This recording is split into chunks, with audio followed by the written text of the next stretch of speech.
shooting a scene for our documentary, Rise of Natural Bodybuilding. I'm here with... Stepan Artuni. How do you say your name, Stepan? Yeah, that's right. Okay, nice. All right, so you know about me and the project that I'm doing. Yes, sir. I guess the first question is, how long have we known each other? I think it's been a year now, almost. I would say so, yeah. And when it comes to the project of actually bringing natural bodybuilding to a higher platform, how do you think the progress has been, and where do you think it needs to go in order to actually achieve it? I think you guys have done a great job at moving the natural bodybuilding forward. I've seen a lot more posts about it. I've seen just a lot more talk about it on Instagram. Like I said to you, I saw your competitors posting up pictures and they look good. So like, it's not going to be like an easy peasy walk in the show like maybe it was a couple years ago or how it is now locally. There's not much competition. So the fact that there's going to be a lot of competition at this natural bodybuilding show, that says a lot. So the show that we're actually going to is not natural? It's not natural. It's not even tested? That's crazy. Yeah.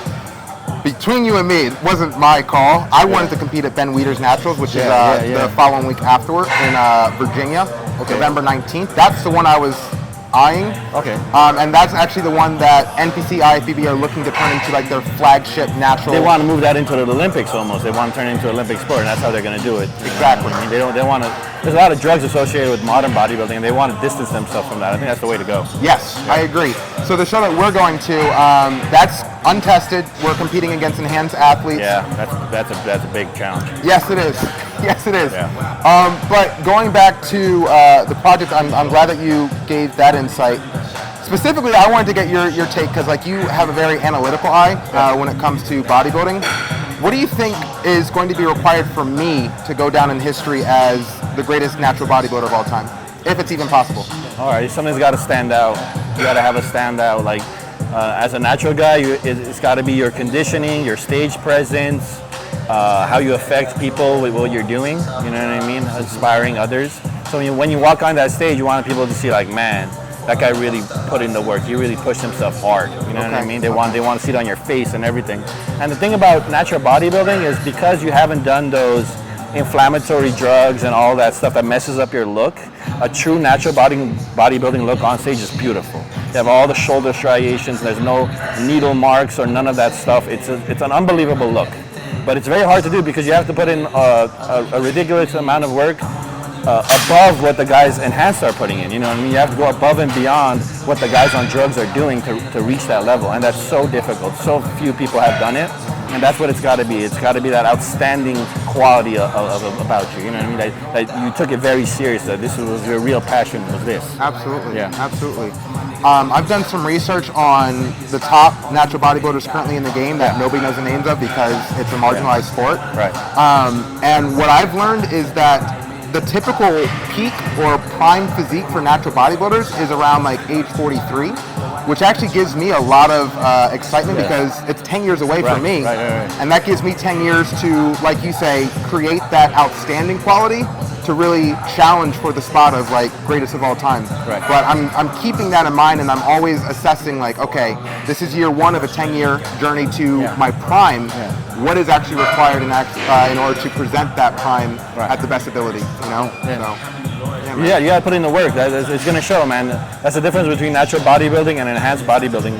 The natural bodybuilder has to go through trials and tribulations all the time. If he has a bad peak at a show, he's got to pay the price. You know what I mean? It's going to take weeks or months to recover from that. You know what I mean? An enhanced guy, if he messes up, he just changes with the drugs he's doing and he changes his looks and everything's good.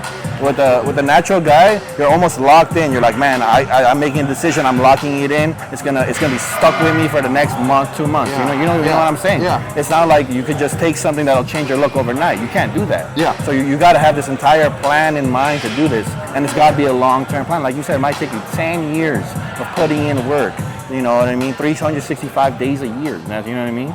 To achieve the look you want. And I think that's what I'm saying is when you see that on stage and you see that amazing prime look, you're like, that's amazing. He really did it. You know what I mean? Even if it takes a decade. It's even more respected the more time you take it, in my opinion. For example, there's a guy in powerlifting, natural powerlifting. His name is David Ricks. He's 69 years old, and he's squatting 700 pounds. He's competing just as good as the young guys, the young enhanced guys, but he's earned his way there. You know what I mean? So you know, I just want to bring that example up. Shout out Dave Ricks. That's perfect, man. Dude. was good. I'm happy. Yeah, that was good, man. That was dope. Yeah, speaking on that point, there's so many even enhanced guys that are reaching their peak way later in life. Just because life nowadays is so much different. You know, we have families so much older. The economy is so much different. Like this show, that's going to impact your economy like a lot. Like, there's a lot of money to fly out there, to sign up for the show, to pay for the tanning, to pay for the food that got you there. Thankfully, stuff, you know? White Rabbit is sponsoring me for a lot of these expenses, so thank you so much, White Rabbit. Larry Wheels lemonade iced tea, that's my favorite flavor. Delicious. Non-carbonated, so good. Delicious, so good. I'm not even sponsored. I would recommend. But yeah, anyways. But yeah, so I'm saying it takes a long time to reach there. Fuck yeah. I appreciate you, bro. That was really good. Thank you, man. That was really good. Fuck yeah. I knew that you were going to say some good shit. We got to edit.